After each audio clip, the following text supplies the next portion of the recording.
Hallo, ich bin Iskander Vidjaya, ich bin klassischer Violinist, aber auch Singer-Songwriter und wir sind jetzt gerade hier bei mir zu Hause. Das ist mein Piano. An diesem Piano mag ich gerne Songs schreiben. Meistens sieht es so aus, dass ich irgendwie am Klavier sitze, keine Ahnung, eine Harmonie irgendwie fühle.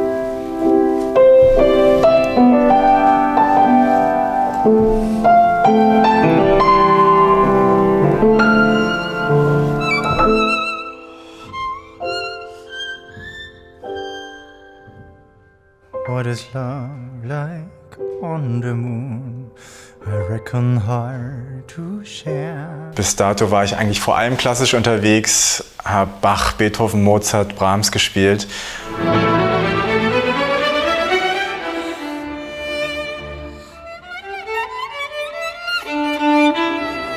Diese eigenen Songs zu schreiben, das ist für mich wirklich ein inneres Bedürfnis. Ich habe das Gefühl, ich möchte eben meine Kreativität auch anderweitig ausdrücken.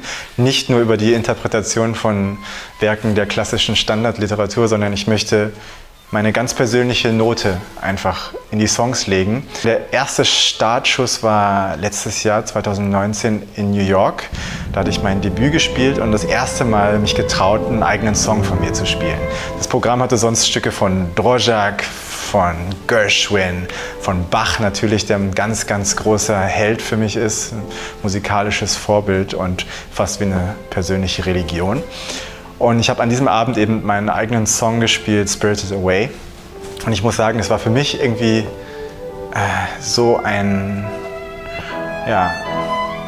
erleuchtendes Erlebnis, zu sehen, wie die Leute reagieren, wie ich selbst reagiere, wenn ich mich quasi komplett nackt mache, musikalisch auf der Bühne und sage, hier, das bin ich, ganz ehrlich. Nichts anderes, nur die klare Essenz meiner selbst. Einen eigenen Song zu spielen ist auch immer irgendwie was total Aufregendes.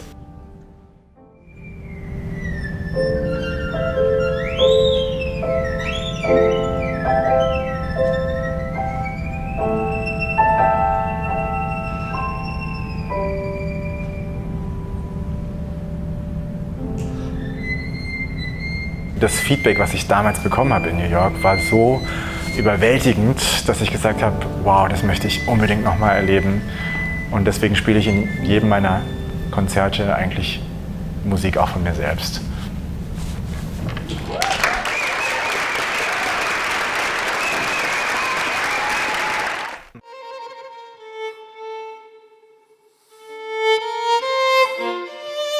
Ich arbeite auch nach diesem Credo, weniger ist mehr. Ich möchte die Songs nicht überproduzieren. Ich spüre oft eine Tendenz in der Popmusik heutzutage, dass mit unglaublich vielen Effekten gearbeitet wird, dass viel produziert wird, dass viele Extras einfach reingearbeitet werden in den Song. Und das sind auch alles tolle Sachen irgendwie. Aber mir geht bei der ganzen Sache dann oft die Seele verloren. Die Seele des Künstlers und die eigentliche Essenz, was der Künstler sagen wollte.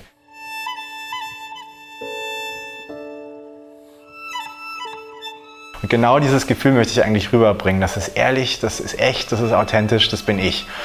Und das ist mein Stil. Ja, ich bin wirklich ein bunter Mix. Ich bin arabisch-holländisch sowie chinesisch-indonesischer Herkunft. Ich sage dazu immer, I'm the future of globalization. Ich würde schon sagen, dass man in meiner Musik diese Einflüsse irgendwie hört, auch wenn vielleicht nicht bewusst. Dann habe ich eine große Zeit meines Lebens natürlich in Indonesien auch verbracht, weil ich habe dort Familie, ich habe dort viel gespielt. Das beeinflusst mich natürlich, die Kultur, die Offenheit der Menschen, dieses sich selbst nicht zu ernst nehmen in Indonesien, das ist ganz, ganz stark, finde ich. Und dann natürlich diese Ausbildung, die ich hier in Deutschland genossen habe, die klassische Grundausbildung, das gründliche Lernen, was man in Deutschland eben mitbekommt von früh an. Und ich bin all diesen Einflüssen sehr, sehr dankbar.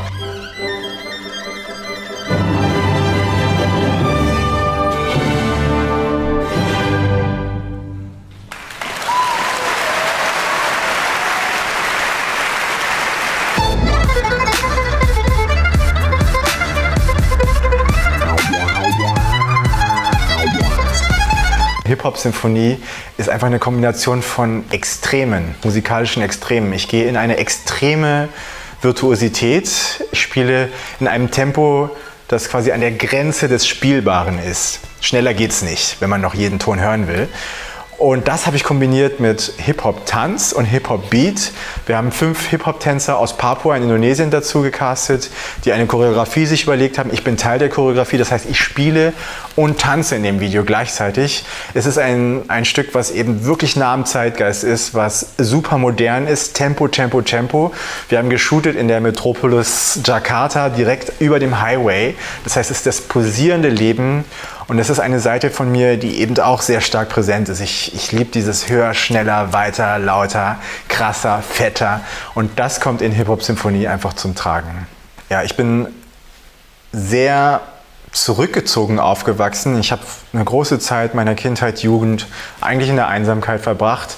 Sehr, sehr fokussiert auf nur Üben, Geige und dann ein Großteil auch Meditation. Spiritualität spielt eine große Rolle für mich. Ich meditiere jeden Tag, circa eine halbe Stunde morgens. Aber es ist eine, ich würde sagen, undogmatische Spiritualität. Das heißt, es gibt keine Regeln. Ich genieße es einfach nur, mein Inneres zu erforschen und das auch in der Musik auszuleben.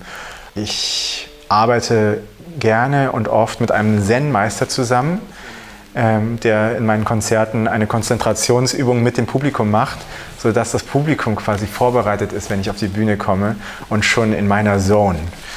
Dieses Suchen nach Schönheit, dieses Suchen nach Wahrheit im Ton und nach der richtigen Schwingung und Resonanz ist ganz klar ein spiritueller Prozess, den man mit Gebet und Meditation gleichsetzen kann.